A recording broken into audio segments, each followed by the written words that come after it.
আপনি কষ্টে কাতর হয়ে আজকে আমাকে জড়িয়ে ধরছেন। আমি একজন চেয়ারম্যান হিসাবে যেহেতু আমার অনেক মান্যবর ব্যক্তি, যিনি কাপাসিয়া বারবার সাংসদ, বর্তমানে মন্ত্রী, মাননীয় মন্ত্রী সিমিনুরিমি, ওনার কাছে আমি বলেছি তিনি ব্যবস্থা করবেন। আমি ওনাকে বিষয়গুলো বলেছি এবং পরবর্তীতে আমি ভালোভাবে বলবো।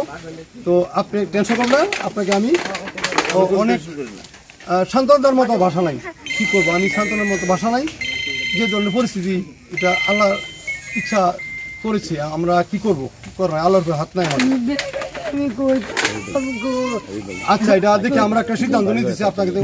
এখানে যে হঠাৎ করে যে ঘূর্ণিঝড়টা হয়েছে, এটা আসলে খুবই আনপ্রেডিক্টেবল, এবং যে কয়টা ঘর এবং গাছগাছালি নষ্ট হয়েছে, এটা আগামীকাল আমাদের পিআই সাহেব পরিদর্শন করবেন এবং পরিদর্শন করে এই ক্ষতিগ্রস্তের তালিকাটা নিরূপণ করবেন এবং কী পরিমাণ ক্ষতি হয়েছে সেটা নিরূপণ করার পরে আমরা তাদেরকে উপযুক্ত যতটুকু সম্ভব সরকারিভাবে আমরা সাহায্য দেওয়ার ব্যবস্থা করব। এই বারিশাবের উপর দেওয়া বয়ে গেছে, যার জন্য আমরা এই ক্ষতিগ্রস্তের মধ্যে আছি। অনেক বিদ্যুতের খুঁটিও উঠে গেছে, কাজ হয়ে গেছে এবং বিদ্যুৎ সংযোগ বিচ্ছিন্ন তো করেই ফেলছে, মানে বাতাসে বাড়িয়ে গাছগাছালি বাড়ির উপরে ফালানির কারণে কিন্তু আমাদের ক্ষতিটা বেশি হয়েছে। আর মানুষ কোনো আহত হয় নাই, কোনো মানুষ এখনও আহত হওয়ার কোনো সংবাদ পাওয়া যায়নি, আমরাও দেখতে পারিনি। তবে আমরা যতটুকু জানি যে এই মানুষ উপরে গাছ ভেঙে ফেলেছে এবং এই মানুষের যে বিভিন্ন গাছগাছরা, যে কাঁঠাল গাছ, আম গাছ, জাম গাছ, পেঁপে বাগান, আমাদের আনারস বাগান, কলা বাগান, এগুলি অনেক ক্ষতি হয়েছে, অনেক ক্ষতি হয়েছে। আমাদের কৃষকের আসলে সর্বস্ব যে কৃষকরা এই ফসল করতো, সেই ফসল বিনষ্ট হয়ে গেছে। এটা আমি তার পরবর্তীতে সরকার দৃষ্টি আকর্ষণ করছি, সরকার জন্য এদিকে একটু নজর রাখেন। আর আমাদের স্থানীয় মন্ত্রী মহোদয় জনাব সিমিনুরিমি, তার এলাকা, তাকে আমি অবহিত করেছি এবং আমাদের মাননীয় ইউনো মহোদয়, তাকে আমি অবহিত করেছি। তিনি আসছেন, আমাকে বলছে থাকার জন্য। আমি আমার লোকজন নিয়ে, এলাকাবাসী নিয়ে আমি এখানে উপস্থিত আছি। তিনি ইতিমধ্যে পরিদর্শন করবেন। আমাদের মাননীয় মন্ত্রী মহোদয় ইউনোকে বলেছে যে আপনি পরিদর্শনে যান। আসলে যে টাইম সন্ধ্যা লগ্ন, আমরা এই ব্যাপারে করছি। আশা করি পরবর্তীতে আরও কিছু জানা যাবে। ধন্যবাদ।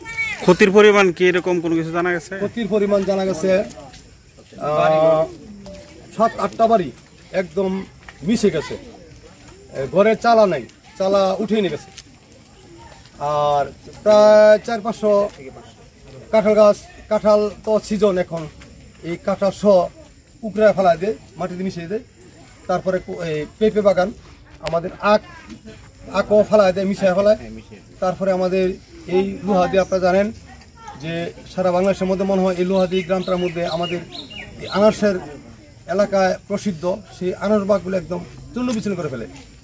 তো এইভাবে আমাদের ক্ষতির পরিমাণ প্রায় 400-500 গাছ আর বিভিন্ন ফসল জমি জমা ক্ষতিগ্রস্ত করে, যার জন্য আমরা এই আসলে কৃষককে এই মুহূর্তে কিছু বোঝানো যাচ্ছে না। তাদের মনের অবস্থা খুব খারাপ, তারা অনেক কষ্ট অবস্থা আছেন। আমরা আমাদের স্থানীয় মন্ত্রী মহোদয়কে বলেছি, আমরা ইউনো মহোদয়কে বলেছি, তিনিও আসছেন। আমি ঘটনার সাথে সাথে ছুটে আসছি এলাকা, আমাদের জনগণের পাশে। আসলে কিছু করতে পারবো না, কিন্তু তাদের পাশে দাঁড়িয়ে তাদের ক্ষতির পরিমাণটা দেখলাম, ক্ষতির অবস্থাটা দেখলাম। এখানে আমাদের মধ্যে গণ্যমান্য ব্যক্তিবর্গ আছেন, আমাদের মেম্বার, উপজেলা ভাইস চেয়ারম্যান সহ এলাকার অনেকজন। এই যে দেখতে পাচ্ছেন, ওনার হয়তো বেশি ক্ষতি হয়েছে, উনি আমাদের রাজমনির ভাই, ওনার অনেক বেশি ক্ষতি হয়েছে। যাই হোক, এরকম আরও অনেক গরিব মানুষ তাদের বাড়িঘর উঠায় নিয়েছে। হ্যাঁ, দেখছি আমরা এই ঘরগুলো দেখছি। তো এই আর কি, বাড়িগুলো ভালো আছে, এই বাড়িতে অন্তত একটু ঠাই দেওয়ার আমরা ব্যবস্থা করে যাচ্ছি। ঠিক আছে, আপনি কষ্ট নেবেন না।